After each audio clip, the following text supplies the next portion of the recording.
My lord, please, step no further. I'm begging you, sir. Don't cross this threshold.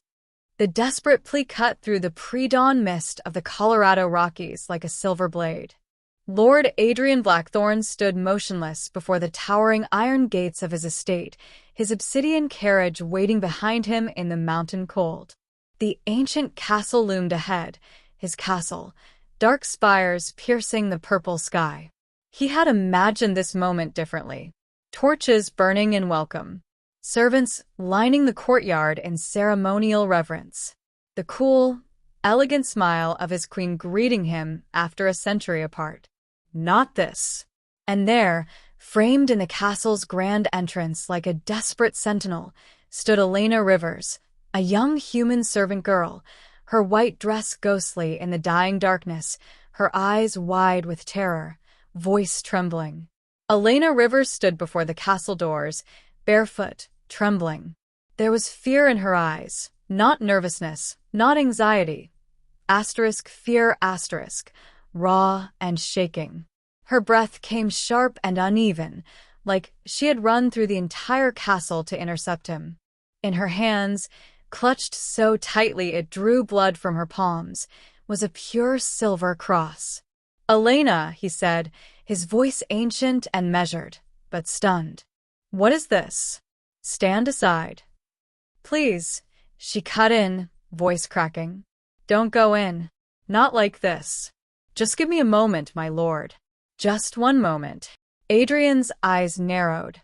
The dawn was approaching. He could feel it prickling at the edges of his senses. His black traveling cloak stirred in the mountain wind. "I have crossed an ocean and a century to return home," he said, tone still calm, but now edged with immortal authority. "It is nearly dawn.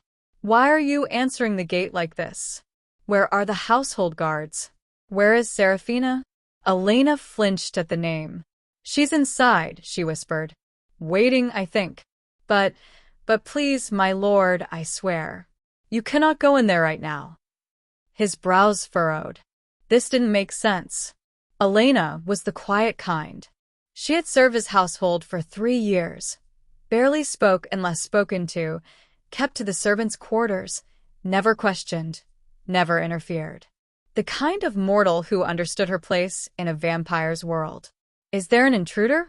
A hunter breach? Has the castle been compromised?" he asked, his hand instinctively moving toward the hilt of his sword. Elena shook her head, biting her lower lip hard enough to draw it of blood. Her fingers trembled against the silver cross, the metal burning her skin, smoke rising faintly from her palms. "No, my lord. Nothing like that. It's just..." She looked away, her voice dropping to barely a whisper. "It's not what waits outside these walls that will destroy you. It's what she's prepared for you inside." Adrian took a half step back. "What did you say?" Her eyes met his, human brown against immortal silver blue, clouded with fear, guilt, something else he couldn't name in 9 centuries of reading souls. And it stopped him cold. "Move aside, Elena," he said, sharper now, the command of a king. She didn't. Her whole body trembled. But she stayed rooted to the spot, blocking the man, the creature, who owned this land, who had spared her family from culling, who had trusted her to move freely in his halls. "I'm trying to save your life, my lord," she said, voice breaking. "That's all." "Save me? From what?" Silence. He stepped forward, closing the distance between them in one fluid, inhuman movement. Gently, but with the strength of something far beyond mortal, he placed a hand on her shoulder to move her aside. Elena's hand shot up, pressing the silver cross against his wrist. The burn was instant. Searing. Holy silver against vampire flesh. Adrian hissed and jerked back, smoke rising from his skin, the scent of scorched immortal blood filling the air. His eyes flashed red for a split second, pure predatory rage, before control reasserted itself. "You dare." "Please," she cried out, and before he could react, she dropped to her knees, the silver cross falling to the stone with a clatter. Her arms wrapped around his legs in a grip born of panic and desperate, reckless courage. "Please, my lord," she sobbed, clinging to him, her burned palms leaving faint smears of mortal blood on his black traveling cloak. "I'm on my knees before a vampire king. I know what that means. I know what you could do to me. But I'm begging you, don't walk through those doors, Star. I ain't trying to disrespect you. I ain't lost my mind. I'm trying to keep you from your true death." Adrian's pulse, slow, ancient, nearly imperceptible, spiked. The sight of her kneeling, trembling, sobbing, clutching at him like he was all that stood between her and oblivion, it unsettled him in a way battlefields and blood duels never had. He wasn't prepared for this. He had walked in expecting ceremony, order, the cold elegance of vampire court. But this was alarm. This was dread. This was the smell before the stake finds the heart. "Elena," he whispered, his voice losing its edge. "Rise." "I don't want you on the ground." She wouldn't move. "If I let you walk in there, I'll never forgive myself," she said, voice muffled against his cloak. "Please." "I've seen enough death in my life, my lord. Don't make me watch another when I could have stopped it." Something unfamiliar flared in Adrian's chest, confusion, unease, and beneath it, something he hadn't felt in centuries. Fear. Not of death. He'd faced that 1,000 times. But fear of this, of betrayal from within, of trust shattered. He tried to step back, gently pulling his leg free. "Release me." "Not unless you listen," she pleaded. He tugged again, firmer now, centuries of restrained strength making the movement inevitable. Her fingers slipped, and then she fell. Her shoulder struck the stone steps. Skin tore. Blood welled, bright red, unmistakably human, unmistakably fresh. She gasped softly, pain flashing across her face. Adrian froze. The scent of her blood hit him instantly, sweet, warm, alive. But it wasn't hunger that struck him. It was horror. "Elena." His voice shook, something that hadn't happened since he was mortal. "I didn't mean, are you hurt?" She sat up slowly, cradling her shoulder, her burned palms leaving bloodstains on the white fabric of her dress. Tears streaked her face. "It's okay," she whispered, shaking. "Pain ain't new to me, but it don't compare to what's waiting for you behind those doors." He stared at her, at the blood, at the burns, at the devotion in her pleading eyes, and something in his ancient, hardened heart buckled. "What are you trying to tell me?" he demanded, his voice trembling now, not with anger, but with something close to mortal dread. Elena's gaze dropped. Her voice cracked open like a wound. "There are traps, my lord. Everywhere. UV lights. White oak. Blessed silver in every doorframe. The moment you step inside, you'll burn. And then you'll fall. And then," her voice broke, "then you'll die the true death. And it'll be her hand that did it." Whose hand?" he whispered, though part of him already knew. Elena's lips trembled. She looked up at him, tears spilling freely now. "I can't say it," she breathed. "If I do, she'll kill my family. She'll destroy everything. She made me swear a blood oath." Whose hand, Elena? Her silence was louder than a scream. Then, barely audible, broken and afraid, "Serafina." The name hung in the air like poison. Adrian staggered back a step, as if struck. Elena's hands shook as she tried to stand, using the blood-slicked stone to steady herself. "My lord," she whispered, voice tiny now beaten. "I've risked everything to tell you this. Please. Please don't let it be for nothing." Elena rose unsteadily, wiping blood from her palms onto her already stained dress. "Follow me," she whispered, quickly, "before the sun rises higher." Adrian hesitated only a moment before nodding. Something in her eyes, that terrible mixture of fear and resolve, convinced him more than any logical argument could. She moved swiftly along the castle's outer wall, away from the grand entrance, toward a section of stonework covered in creeping ivy. Her fingers found a hidden latch, and a section of the wall swung inward with a groan of ancient hinges. "The servants' passage," she said quietly. "We've used it for generations. Your queen never paid it any mind. She doesn't think about where servants come from or how we move through her world." Adrian ducked into the narrow opening, his broad shoulders nearly brushing both sides. The passage was tight, suffocating, carved from raw mountain stone centuries before even his time. Elena produced a small oil lamp from a niche just inside the entrance and struck a match.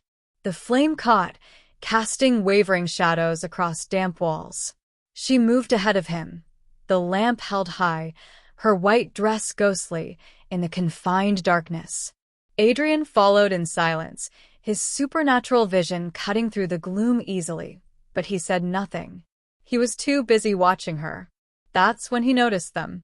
Her wrists, dark lines, almost black, spiraled up from her palms like poisonous vines beneath her skin. They pulsed faintly, as if alive. He'd seen marks like that before, centuries ago, in the blood courts of the old world. "You're bound," he said, voice low and dangerous. "A blood oath." Elena's step faltered, but she didn't stop. "Yes, my lord. When? A month ago. When I first found the UV lamps." Adrian's jaw tightened. "Explain." She took a shaking breath, the lamp trembling in her burned hand. "I was cleaning the east wing. A corridor I'd walked 100 times. But something was different. Metal fixtures in the ceiling, new ones. I asked the head steward what they were. He told me not to ask questions." Her voice grew quieter. "So I came back at night. I climbed up and looked inside one. There were bulbs, special ones. The kind that burn with unfiltered light." "Ultraviolet," Adrian murmured, his voice like stone. "Yes, my lord. Enough to turn a vampire to ash in seconds." She led him down a spiral of rough-hewn stairs, deeper into the mountain's belly. The air grew colder, damper. "I started looking everywhere after that," Elena continued. "White oak stakes, hidden in velvet cases in the throne room. Blessed silver melted down and poured into the door handles of your private chambers. Trip wires in the hallways. Every entrance, every corridor, every room you would naturally enter, armed. Rigged. Waiting." Adrian's hands curled into fists. 300 years. He had trusted Serafina for 300 years. "And the oath?" he asked, his voice deadly calm. Elena stopped walking. She turned to face him, lamplight casting half her face in shadow. The black veins on her wrists seemed to writhe. "Your queen found me in the throne room. She knew I'd seen too much. She gave me a choice, swear a blood oath of silence, or watch my family in Silverpine burn." Her voice cracked. "So I swore. And the moment I warned you tonight, the oath started killing me." Adrian stared at the marks on her skin, at the girl who had chosen death to save a monster. "Why?" he whispered.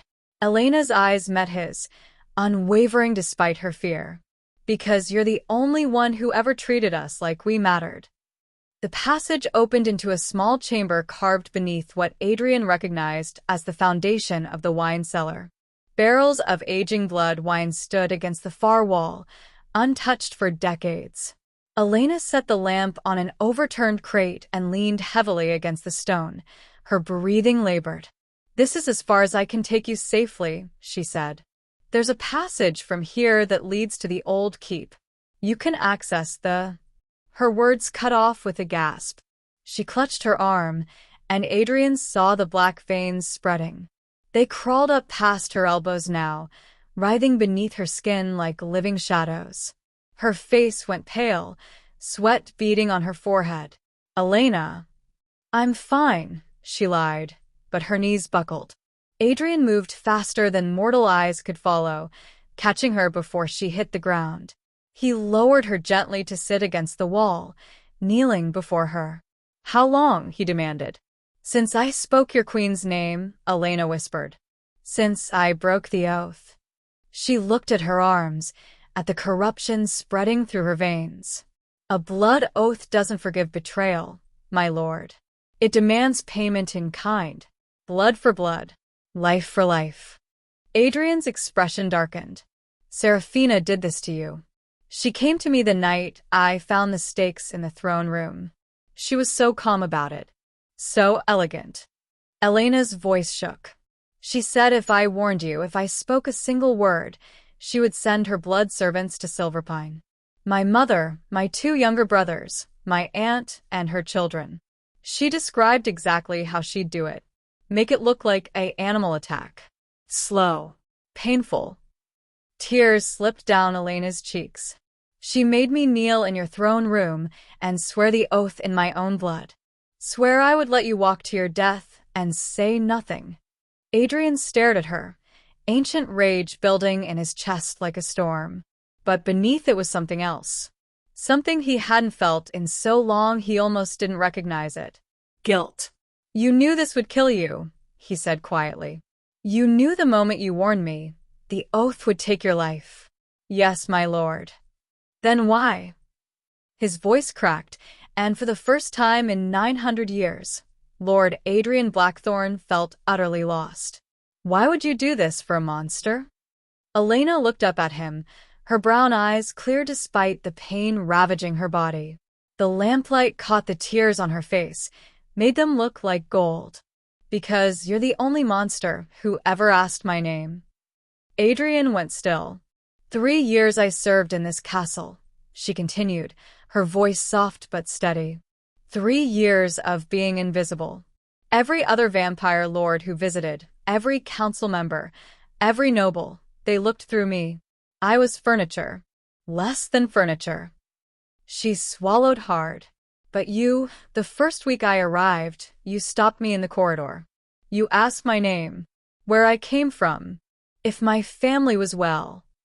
A small, sad smile touched her lips. You remembered it. Every time after, you called me Elena. Not girl. Not servant. Elena. That's why you're dying? Adrian's voice was hoarse. Because I asked your name? No, my lord. Elena's hand, trembling and marked with spreading black veins, reached up and touched his face. I'm dying because someone like you deserves to live. The chamber fell silent except for the sound of her labored breathing and the distant drip of water somewhere in the stone. Adrian caught her hand in his carefully, as though she were made of glass. Then I won't let you die alone, he whispered. Elena's breathing grew shallower.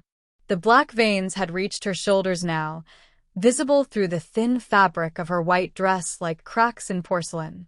Adrian held her hand, his mind racing through centuries of knowledge, blood magic, binding spells, ancient remedies, searching for anything that might break a blood oath without killing its victim. Then he heard it. Laughter.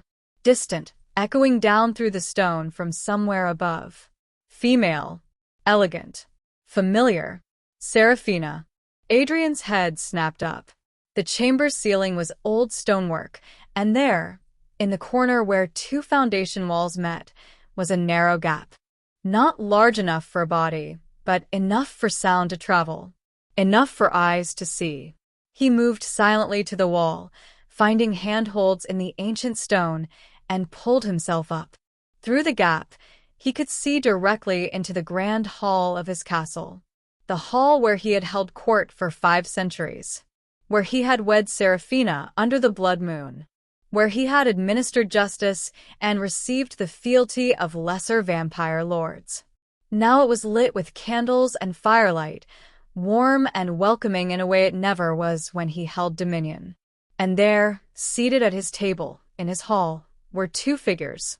Serafina Nightshade, her raven hair cascading over her shoulders, her crimson gown cut low and elegant, a crystal goblet in her pale hand. She was as beautiful as the night he'd met her, cold, perfect, eternal. And beside her, Lord Damien Corvus. Broad-shouldered, dark-haired, his armor still bearing the crest of the Eastern Territories. Adrian's rival for 2 centuries. The vampire who had contested his claim to the Western lands and lost. They were toasting. To the end of an era, Corvus said, raising his goblet. Dark red liquid, blood wine from the smell, caught the firelight. Serafina laughed, the sound like crystal bells. To the end of a fool, she corrected. She took a long drink, then set the goblet down with deliberate grace. 300 years, Damien. 300 years I smiled at his side, played the dutiful queen, endured his pathetic philosophies about honor and restraint. He was always weak, Corvus agreed, leaning back in Adrian's chair. His chair. Too soft. Too sentimental. Especially about the humans. Serafina's voice dripped with contempt. Do you know he once stopped a blood culling because it was a human child's birthday? A birthday. As if their brief, meaningless lives deserve celebration. She laughed again, sharper this time. He actually learned their names, asked about their families, treated them like they mattered. Adrian's hands tightened on the stone, his nails, sharp as blades, digging into rock. That weakness ends tonight, Serafina continued. The moment he crosses the threshold, the UV grid activates. He'll burn before he understands what's happening. And then you and I, my love, will rule not just the Western lands, but all of them. The Council is already prepared to acknowledge our union. Our union, Corvus repeated, reaching for her hand across the table. And the power that comes with it. Serafina leaned in, kissing him slowly, deliberately, mockingly. Right there in Adrian's hall, in Adrian's home.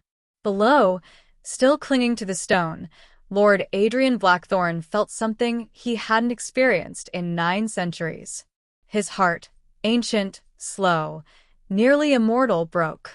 Adrian dropped silently from the wall, landing in a crouch beside Elena. His face was stone, but his eyes burned with something ancient and terrible. Rage. Grief. Betrayal distilled into pure, cold fury. Elena looked up at him, reading everything in his expression. You heard, she whispered. Every word. His voice was barely human. She nodded weakly, then with trembling hands, reached into a hidden pocket sewn into the lining of her dress. She pulled out a small leather case, worn and stained, bound with a brass clasp. Then you need to see this too. Adrian took the case, his fingers brushing hers. The leather was fine, expensive, vampire-made. He recognized the craftsmanship. It had come from Serafina's private chambers. I took it 2 weeks ago, Elena said, her voice growing weaker as the black veins crawled higher, now visible along her collarbone. I knew if I was going to break the oath, if I was going to risk everything, I needed proof. Proof of what she really is. Adrian opened the clasp. Inside were documents. Letters.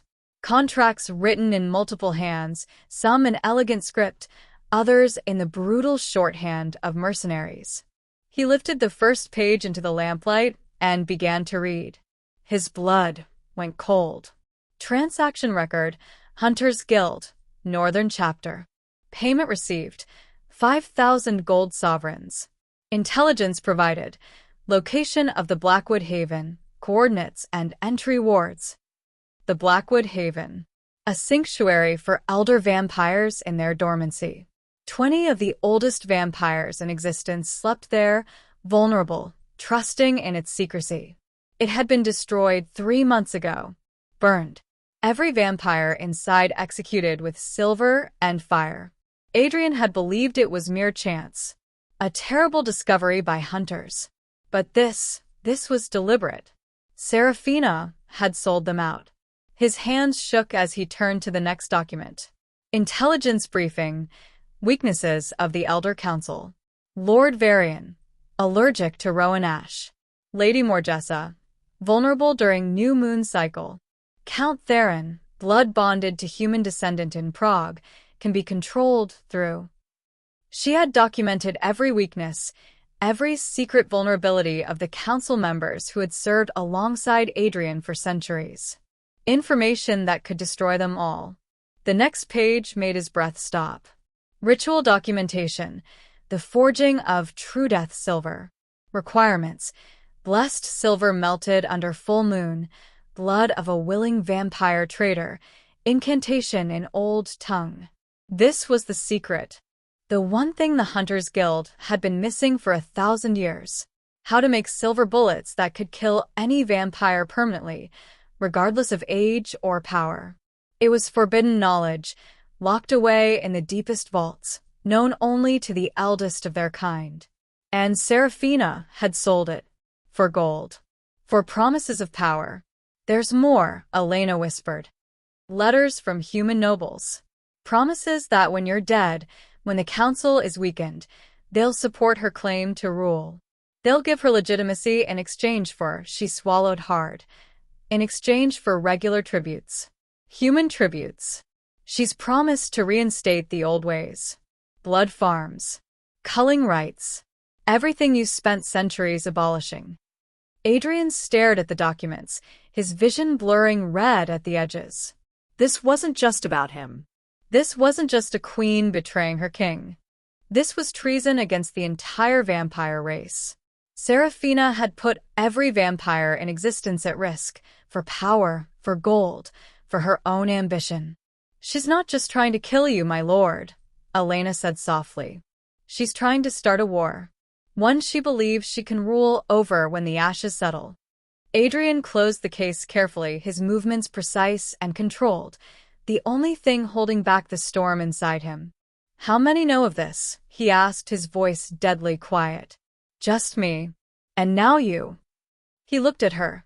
This dying human girl who had stolen into a vampire queen's chambers, gathered evidence of a conspiracy that could doom nations, and carried it at risk of her own life. You're not just saving me, Elena, he said. You're saving all of us. Elena's head suddenly dropped forward, her body going limp. The leather case slipped from her fingers and hit the stone floor with a dull thud.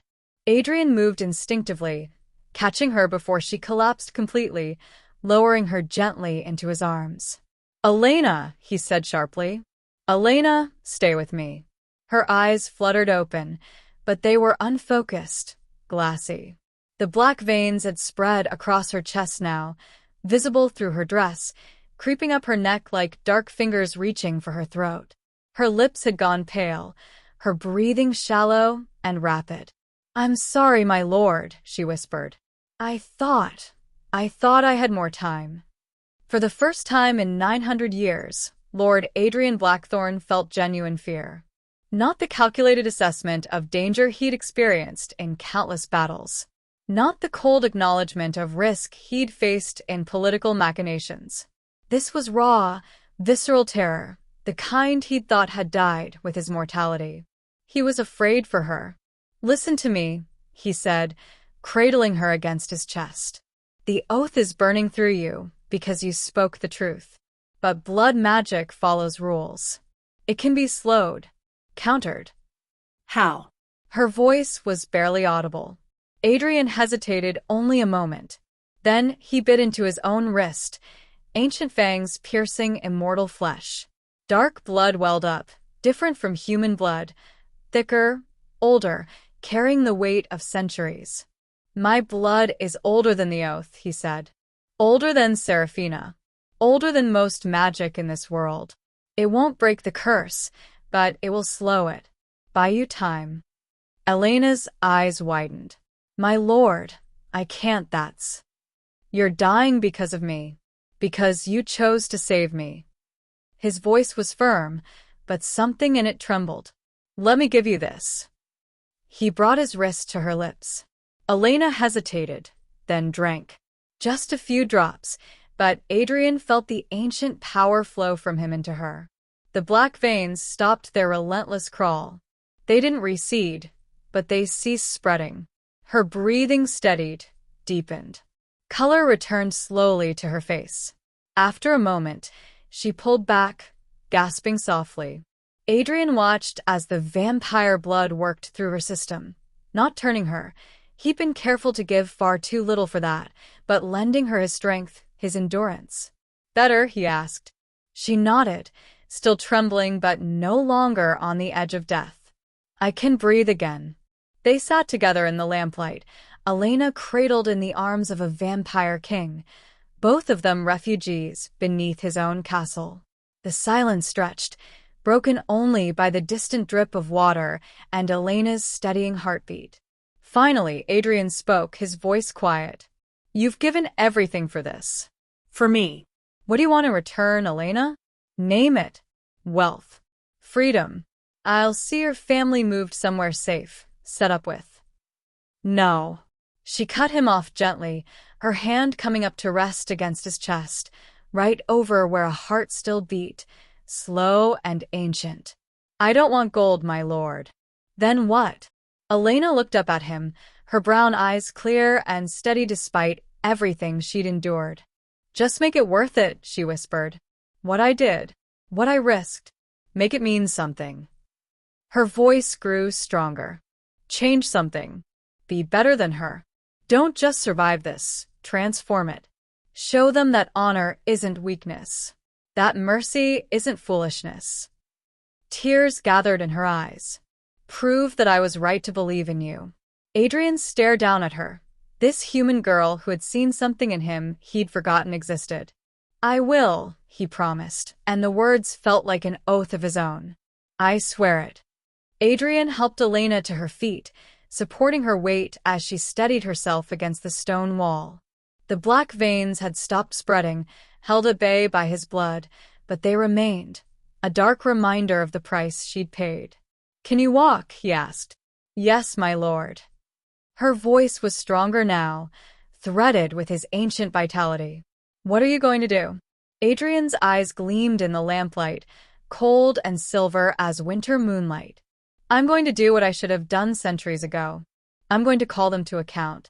He retrieved the leather case from the floor, tucked it inside his cloak, and led Elena through a different passage, one that wound upward through the mountain's heart toward the council chambers. These halls were older than the castle itself, carved when the first vampires claimed these mountains as sanctuary. The stone here remembered older laws, older justice. They emerged behind a tapestry in the corridor outside the grand council hall. Through the heavy oak doors, Adrian could hear voices, Seraphina's laugh, Corvus's deep rumble, and others.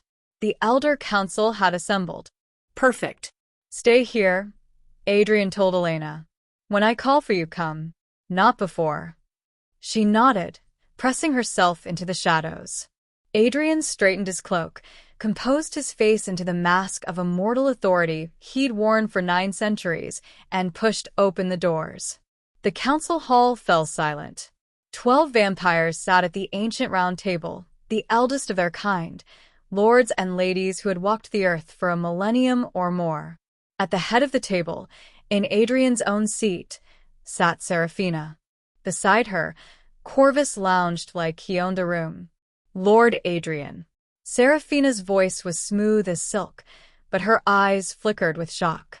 She recovered quickly, rising with practiced grace. "My love, you're early. We weren't expecting you until I was dead," Adrian finished, his voice cutting through the hall like a blade. Yes. "I'm aware of your expectations."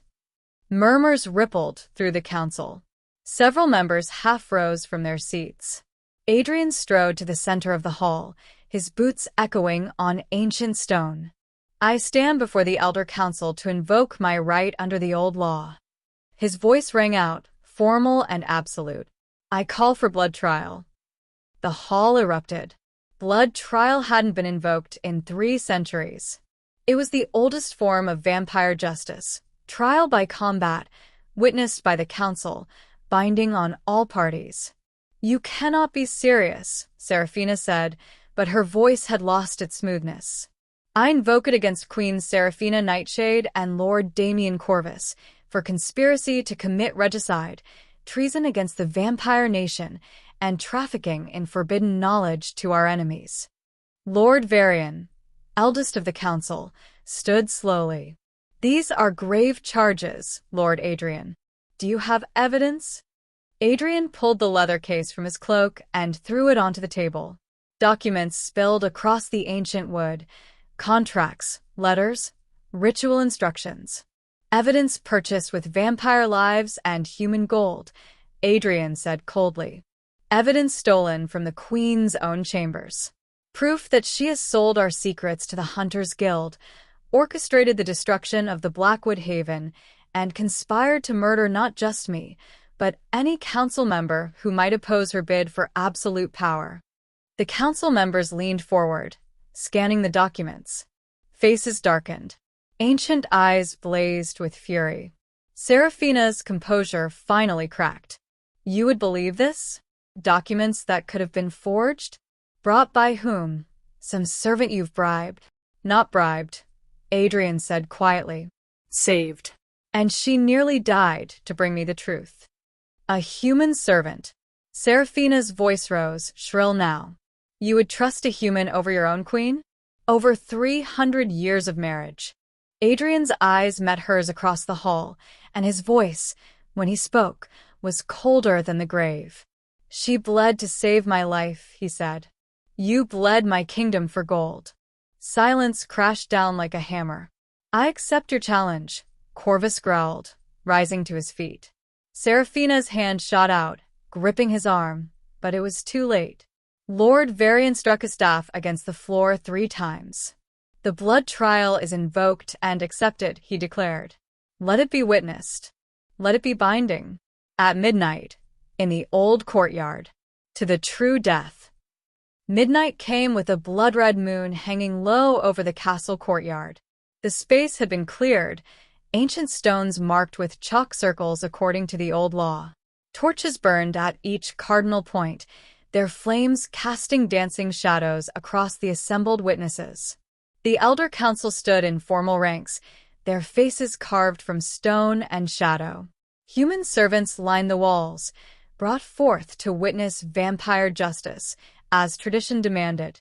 Among them, supported by 2 others, stood Elena, her white dress stark against the darkness, the black veins still visible on her skin. Adrian stood in the center of the circle, his black cloak discarded. He wore only his shirt and trousers, his hands empty. No weapons. The old law forbade them. This would be settled with fang, claw, and whatever power each combatant could summon from their immortal blood. Across from him, Seraphina and Corvus entered the circle together. Corvus had stripped to the waist, his muscular frame covered in scars from 1,000 battles. He smiled, showing fangs. I've waited 2 centuries for this, Blackthorn. Seraphina remained elegant even now, her crimson gown replaced with fitted black leather, her dark hair bound back. It didn't have to be this way, Adrian, she said. You could have died quietly, painlessly. But where's the power in that? Adrian replied softly. Lord Varian's voice rang out. Let the blood trial begin. To the true death. Let the judgment of combat reveal the truth. The staff struck the ground. Corvus moved first, supernatural speed launching him across the circle. Adrian sidestepped, but Corvus was fast, 500 years of killing speed. A fist caught Adrian's ribs, cracking bone. Adrian spun with the impact, his own strike catching Corvus across the jaw, sending him staggering. Seraphina circled, waiting, calculating. The fight became a blur of immortal violence. Corvus fought like a berserker, all rage and power. Adrian met him blow for blow, centuries of restraint and discipline transforming into precise, devastating strikes. Blood, black in the moonlight, spattered the ancient stones. Then Seraphina struck from behind, her nails elongated into claws, raking across Adrian's back. He roared, spinning, catching her wrist and throwing her into Corvus. They tumbled together, recovered instantly. 2 against 1. Just as they'd planned. But Adrian wasn't fighting for power or territory or pride. He was fighting for Elena. For the humans whose names he'd learned. For the kingdom he'd tried to build on something better than fear. That made all the difference. When Corvus lunged again, Adrian caught him midair, using his own momentum against him. They crashed to the ground, and Adrian's hand found what he'd been searching for. One of the white oak stakes Seraphina had hidden throughout the castle. Elena had brought it, left it at the circle's edge. "For the Blackwood Haven," Adrian said, and drove the stake through Corvus's heart. The ancient vampire's eyes went wide. His mouth opened in a silent scream. Then he crumbled, flesh turning to ash, bones to dust, until nothing remained but a stain on the stones. True death. Seraphina screamed in rage and threw herself at Adrian. They grappled, fangs and fury, both wounded, both bleeding. But Adrian was older, stronger, and he was done being merciful to those who showed no mercy. He pinned her to the ground, his hand around her throat. "Do it," she hissed. "Kill me. Prove you're just another monster." Adrian's eyes met Elena's across the courtyard, the human girl who'd believed he could be better. "No," he said. He began to chant in the old tongue, words not spoken in 1,000 years. Ancient magic, the kind that predated councils and kingdoms. The ritual of unmaking. Seraphina's eyes went wide with horror. "No. No, Adrian, please, anything but that." Her skin began to flush with color. Her fangs retracted. Her immortal pallor gave way to human warmth. She gasped, and the sound was mortal, fragile, desperate, human. Adrian released her, standing. Seraphina lay on the stones, breathing hard, her heart beating frantically in her chest, a heart that hadn't beat in 700 years. "Live as what you despised," Adrian said quietly. "Grow old, grow weak, die as humans do, and know that every day of your mortal life was given to you by the mercy you never showed others." Seraphina stared at her hands, warm, alive, mortal, and screamed.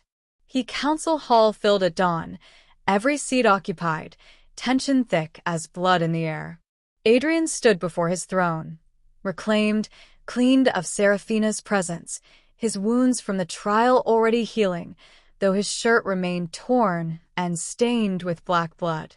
Elena stood to his right, wrapped in a borrowed cloak, still weak but alive. The black veins had begun to fade, slowly retreating as the oath's power diminished with Seraphina's fall from immortality. Lord Varian struck his staff against the floor. "The blood trial has concluded. Lord Adrian Blackthorn stands victorious. His throne is restored, his rule reaffirmed." He paused. "The council recognizes your sovereignty, my lord. What is your will?"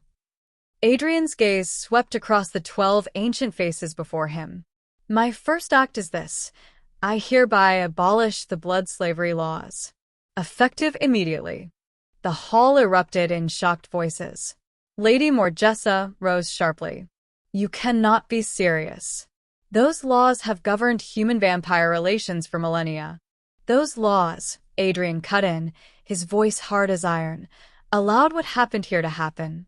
They created a world where humans are invisible, where their loyalty means nothing, where a servant girl could watch her masters plot murder and treason, and no one thought to ask what she might know." He gestured to Elena. "This human risked everything to save not just me, but all of you." The evidence she gathered exposed a conspiracy that would have destroyed the council itself. And she did it while bound by a blood oath that was killing her with every breath. Silence fell. "The old ways are over," Adrian continued. "Humans in my territory will have rights. Protection. Voice. Any vampire who objects may leave my lands freely. But while you remain here, you will honor this law." Lord Varian studied him for a long moment, then slowly nodded. "The council accepts your decree." Adrian turned to Elena. She looked up at him, exhausted, still bearing the marks of her sacrifice. "Elena Rivers," he said formally, "you have shown more loyalty, more courage, and more wisdom than nobles who've lived 1,000 years. I name you first counsel to the throne. You will advise me, challenge me, stand as the voice for those who have gone unheard for too long. Gasps echoed through the hall. A human. First Council. Unthinkable. Elena's eyes widened. My lord, I'm not qualified. You're the most qualified person in this room, Adrian said quietly. You saw the truth when I was blind to it. You acted when action meant death.